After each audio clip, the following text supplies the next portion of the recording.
Je ne sais pas qui va regarder cette vidéo, mais on va faire genre que j'ai des fans. Mesdames, mesdemoiselles et éventuellement ces messieurs, je ne sais pas s'il y aura des messieurs qui vont regarder la vidéo. Donc tout d'abord, petite présentation.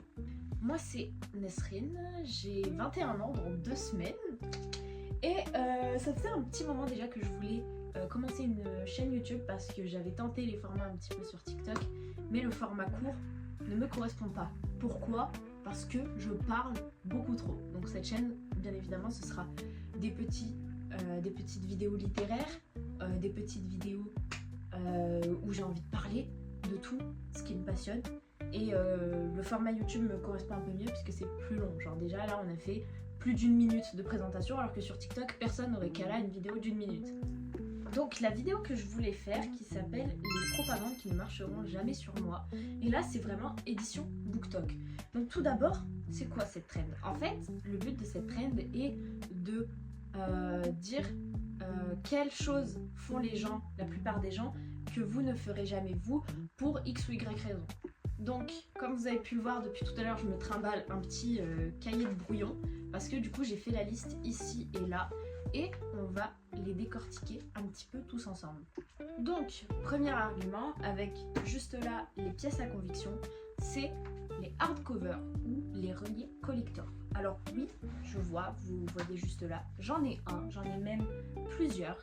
Vous allez vous dire, mais Nesrine, pourquoi tu critiques les hardcovers et les reliés collector sachant que tu en possèdes? Donc, la plupart des livres que vous connaissez, c'est-à-dire en format papier avec pas de couverture rigide, etc., on les appelle les brochets ou alors les paperbacks. C'est selon si vous lisez en français ou en anglais. Et donc du coup, les covers rigides avec des fois des jaspages, des illustrations, des pages de garde, etc., c'est ce qu'on appelle des hardcovers. Donc, couverture rigide ou des reliés collector parce que des fois il y a des éditions limitées, j'en ai d'ailleurs une, c'est Babel. Donc voilà la différence. Donc ça c'est un paperback, vous voyez, couverture en papier, très beaucoup plus voilà, vous voyez la couverture se tord un petit peu, c'est pas floppy mais vous voyez le délire. Et ça c'est un hardcover. Donc déjà voilà la couverture rigide, on a une jaquette et la page de garde ici est rose. Voilà, donc ceux-là sont en anglais, mais voilà globalement la différence qui se retrouve aussi dans les maisons d'édition françaises. En fait, en soi, je ne critique pas le fait d'avoir des hardcovers, c'est très très bien, mais en fait, ce que j'ai remarqué beaucoup, et surtout sur TikTok, c'est que vous savez autant que moi que la forme compte autant que le fond. Donc les gens qui font des vidéos BookTok, qui sont derrière leur bibliothèque, moi je ne peux pas, j'ai une toute petite étagère et il y a ça d'espace entre mon lit et l'étagère juste pour pouvoir passer. Donc j'ai fait les vidéos sur mon lit, mais beaucoup de gens font des vidéos avec leur bibliothèque en fond, avec beaucoup de jaspages, beaucoup de couleurs, etc. Et j'ai trouvé, en tout cas, même inconsciemment, qu'il y a une sorte de hiérarchie en fait complètement injustifiée entre les brochets, donc les paperbacks qui ressemblent à ça dans une étagère, et les hardcovers. Voilà. Je sais pas si c'est parce que je suis... en fait c'est que j'ai grandi en bibliothèque, je ne faisais que emprunter les livres que je lisais, donc je ne sais pas si c'est parce que j'ai été habituée à ça ou alors parce que je suis aigrie de la vie et que les gens ont raison et que moi j'ai tort. Mais je trouve, c'est pas la hype en soi des hardcovers que je n'aime pas, c'est surtout le fait de décrédibiliser les brochets au prix pour un hardcover, alors que des fois le prix il peut passer de ça à ça, surtout dans les maisons d'édition françaises quand on voit qu'il y a presque 10 € entre les deux pour le même livre, juste pour une édition différente. Mais après le prix c'est autre chose, on en reviendra juste après. Petit teaser du coup pour les prochaines opinions. La prochaine opinion que j'ai, c'est devoir acheter toute une série avant de lire le tome 1. Alors ça, c'est pas une habitude non plus très, on va dire très répandue, mais j'ai remarqué que des gens faisaient beaucoup ça. Comment vous faites si vous voulez vous mettre à Chattermy qui a 11 bouquins et qu'en plus si vous lisez en français, donc les livres sont beaucoup chers. Déjà qu'en anglais ça représente un prix, 9 livres pour 10 €, ça fait presque 90 € la série. Vous doublez ça pour l'édition française parce qu'en général ils sont à plus de 20 €, les brochets sont à plus de 20 €. Comment vous faites? Comment vous faites? Et surtout moi ma grande question c'est Et si vous aimez pas le premier tome et qu'il y en a 9 derrière qu'il va falloir lire? Par exemple, moi je vais donner mon opinion. J'aime beaucoup lire des séries du tac au tac. C'est-à-dire, s'il y a plusieurs livres, je vais lire tous les livres avant de me mettre à une autre série. Et si par exemple je mets du temps à lire le tome 1, le tome 2, le tome 3, je vais tout relire tout d'un coup pour pouvoir lire toute la série d'un coup. Et là, mon dernier coup de cœur, du coup, ça a été The City of Brass, donc la cité de laiton en français. C'est pas pour autant que j'ai acheté toute la série, toute la trilogie d'un coup. Justement, j'ai voulu d'abord lire le tome 1, voir si ça m'a plu. Ça m'a beaucoup plu. Et après, lire le reste, donc The Kingdom of Copper et The Empire of Gold. Mais voilà, mon lit commence progressivement à devenir vraiment n'importe quoi. Donc je m'excuse, mais au moins ça anime un petit peu le décor, sachant que j'ai juste les rideaux de mon armoire derrière. Donc on va dire que ça fait partie du business. Donc mon troisième argument c'est It gets better in the second book, ou alors mais lis le prochain tome, ce sera mieux, lis le deuxième, le troisième livre, c'est mieux que le premier. À quoi sert le premier tome du coup? Genre ça c'est ma grande question, c'est ma grande question. Et on va encore croire que je fais du rage bait, mais je vais repartir sur l'exemple de Shatter Me, parce qu'il faut... En fait j'ai été trahie par cette série, tout le monde en a fait une hype de fou. J'ai lu la moitié du premier tome, j'ai perdu foi en l'humanité. J'ai perdu foi en l'humanité. Mais le deuxième livre il est mieux, le troisième livre il est mieux. Dans ce cas, pourquoi on commence pas l'intrigue par le troisième bouquin? Yeah, no shit, Sherlock.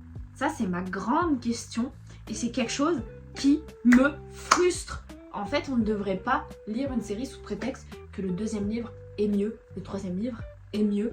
Non, le but du premier tome c'est d'accrocher le lecteur pour lui donner envie de lire la suite. Et c'est ce qu'a fait Madame Chakraborty, parce que je ne connais pas son nom, S.A. Chakraborty, avec brio dans The City of Brass. Et c'est pas pour autant on va vouloir acheter sa série uniquement parce que l'intrigue est mieux dans The Kingdom of Copper. Non, en fait, le premier tome est là pour accrocher, pour donner envie de lire la suite. Sinon, c'est que c'est un premier tome foiré, c'est que la série est nulle. Et je resterai sur cette opinion, I will die on this hill. Donc là, c'est deux opinions qui plus ou moins se rejoignent. Donc c'est le manque de media literacy et la lecture n'est pas politique. Voilà. La media literacy, c'est quoi? C'est la capacité à lire le message subversif, le message subliminal. Le message subliminal d'une histoire qui va critiquer quelque chose de réel dans un monde fictif. Vous allez dire, mais de quoi tu parles, Nasrine? The fucking Hunger Games, on va parler de ça. The Hunger Games, l'exemple le plus criant que j'ai trouvé de critique de notre société actuelle, c'est le concept des peacekeepers. Les peacekeepers, en gros, c'est la milice de contrôle de la population par le gouvernement. Et peacekeepers, si on le traduit en français, on donne les gardiens de la paix. Qu'est-ce que les gardiens de la paix? C'est le surnom qu'on donne à la police. C'est le surnom qu'on donne à la police. Suzanne Collins a fait une véritable critique du gouvernement par sa police, par les peacekeepers. Donc, et ça du coup ça rejoint le fait est qu'on ne peut pas dire que la lecture n'est pas politique parce que beaucoup de messages subliminaux se cachent dans des livres, notamment dans la dystopie. Ou si je prends Divine Rivals, un des messages cachés qu'il y a, c'est la propagande journalistique de l'État en temps de guerre. Donc c'est quelque chose qui se passe pourtant dans un monde fantaisiste avec des guerres contre des monstres, contre des dieux qui se font la guerre entre eux, qui enrôlent des humains. C'est à peu près le synopsis. Et ça critique la propagande de l'État par le journalisme. Le journalisme qui du coup, bon, on le voit en ce moment avec Bolloré, ça je vais pas rentrer dans les détails, mais le journalisme qui n'est plus symbole de neutralité mais qui est symbole de propagation d'une idée. Et c'est quelque chose sur lequel je suis intransigeante, c'est que même dans des livres de fiction, on ne peut pas dire que la lecture n'est pas politique. Parce que si on prend les... Purée, je me perds en fait. Oui. Have you ever had a dream that you do? Si on prend les faits d'actualité, on comprend pourquoi Trump a voulu interdire The Hunger Games, a interdit le journal d'Anne Frank, interdit Fahrenheit 451, interdit 1984. Pourtant, mis à part le journal d'Anne Frank, tout ça, c'est de la fiction. Il a interdit Harry Potter aussi. Tout ça est de la pure fiction et on ne peut pas dire que la lecture n'est pas politique parce que même des livres où vous allez vous dire ouais mais cette histoire, elle n'est pas faite pour être politique, enfin c'est une histoire d'amour. Est-ce que on peut reparler de l'incident de Madame Bovary de Gustave Flaubert?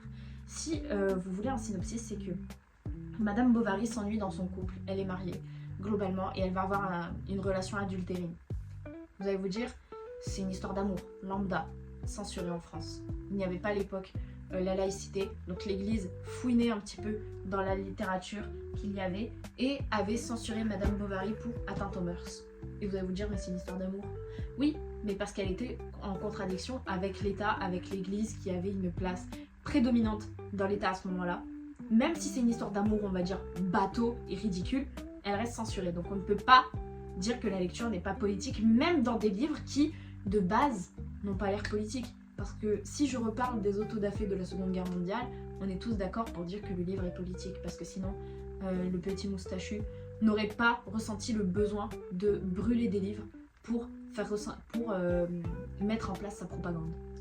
Ensuite, et ça c'est plutôt sur BookTok et Bookstagram, j'ai remarqué, c'est commun aux deux, c'est le tabou de critiquer des livres services de presse. Donc les services de presse, c'est des livres gratuits que les maisons d'édition envoient un peu avant la sortie à des influenceurs pour qu'ils en fassent la promotion, pour donner aux gens l'envie de l'acheter quand ils seront sortis. Sauf que des fois, ces services de presse sont nuls. Il va falloir le dire. Objectivement, certains livres sont pourraves. Et j'ai remarqué qu'il y a un gros tabou, c'est que beaucoup d'influenceurs qui se mettent à critiquer des services de presse parce qu'ils ne leur ont pas plu, et c'est légitime, les goûts et les couleurs sont partout, vont se retrouver à être violemment critiqués par les autres influenceurs sous prétexte qu'ils n'auraient pas le droit de critiquer un livre parce que c'est un SP qu'ils l'ont eu gratuitement. Est-ce que je dois vous rappeler comment survivent les maisons d'édition? Les maisons d'édition survivent avec l'argent des consommateurs. C'est des entreprises. Les entreprises ont le droit de savoir quand elles produisent un produit nul. Et ce que j'ai remarqué dans les livres, c'est que même le livre il peut être nul au possible, il y aura un public. Donc si cette personne-là, en tant qu'influenceur, parce que j'ai conjugué personne, si l'influenceur lui-même n'a pas aimé ce livre, il reste humain, il a tout à fait le droit de ne pas aimer un livre, c'est légitime, peu importe le moyen dont il l'a eu, s'il a payé ou pas, son job c'est de critiquer des livres. Que ce soit positif, que ce soit négatif. Il n'est pas là pour faire de la pub de base. Il a accepté le service de presse, mais ce n'est pas tabou de critiquer un service de presse si le livre, objectivement, dans son texte, est nul. Il est nul, et on va pas pouvoir lui inventer une réputation. Enfin, le dernier argument auquel je voulais vraiment parler, mais ça c'est plutôt ma lettre ouverte à Macron et à toute sa clique de gens qui enrichissent Bolloré, qui nous appauvrissent nous, c'est le mécanisme du prix unique du livre. Alors, le mécanisme du prix unique du livre est un cadre légal posé par la France pour protéger son moyen culturel qui est la lecture. Alors, un moyen culturel, média culturel plutôt, c'était ça que je voulais dire, son médium culturel qui est le livre. En fait, l'Europe a mis en place, pour protéger justement les cultures des différents pays de l'Union Européenne, du coup l'Union Européenne, ouais j'ai spoil, a mis en place une politique culturelle. La politique culturelle est là pour défendre de manière harmonisée les cultures différentes des pays. Et il y a une règle, c'est que si on veut poser un moyen supplémentaire de protection de la culture, cette règle ne doit avoir lieu que dans la sphère interne de l'État pour ses livres à lui. C'est pour ça que, par exemple, les prix uniques en France, ce sera aux alentours de 8-10 euros le poche, 20 euros le brochet et parfois 30 euros le relié, parce que c'est des prix fixes que la France impose aux livres français. Et par exemple, les livres en anglais, donc ceux-là, je les ai eu en occasion, mais par exemple celui-là, 22 euros. Alors pourtant c'est un hardcover et celui-là, je l'ai eu à 13 euros à peu près. Alors que c'est un paperback que je devrais avoir à 20 euros. Parce que ces livres-là ne concernent que l'interne, ne concernent que la nationalité de l'État. Donc les livres nationaux, on va dire les livres français, sont soumis au mécanisme du prix unique du livre et pas les livres étrangers vendus sur le territoire français. Parce que l'Europe, ce qu'elle a fait, c'est que pour diffuser la culture, pour permettre justement, on va dire, une meilleure rencontre, une meilleure consolidation des États membres entre eux, elle a posé des mécanismes de diffusion de la culture, un peu comme le mécanisme du marché libre. Sauf que la France, elle s'est dit que le livre, ce serait trop compliqué, ce serait quelque part dénaturer sa valeur, que de le rendre marché libre, que de le rendre comme une marchandise du marché libre.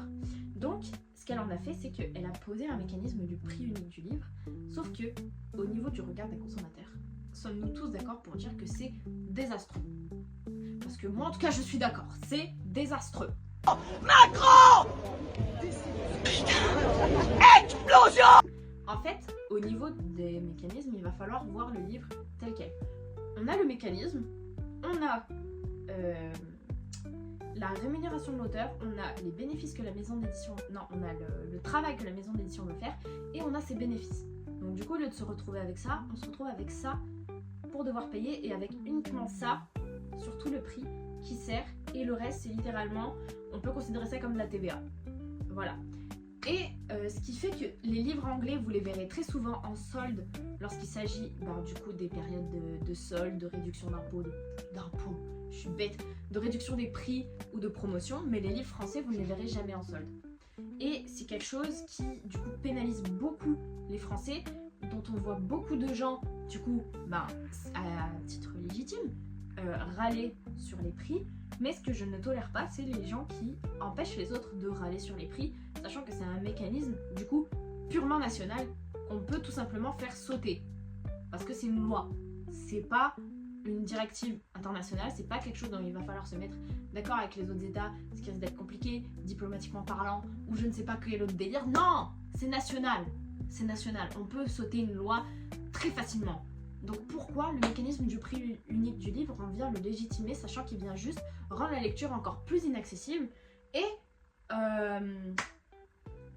et précariser du coup les classes qui n'ont pas accès de base à la littérature, alors que les prix de base, par exemple, de ce livre qui vient de Grande-Bretagne, sachant que du coup j'ai payé 13 € parce que je pense qu'il y a la TVA, l'exportation et le bénéfice de la librairie, il est à 10 pounds.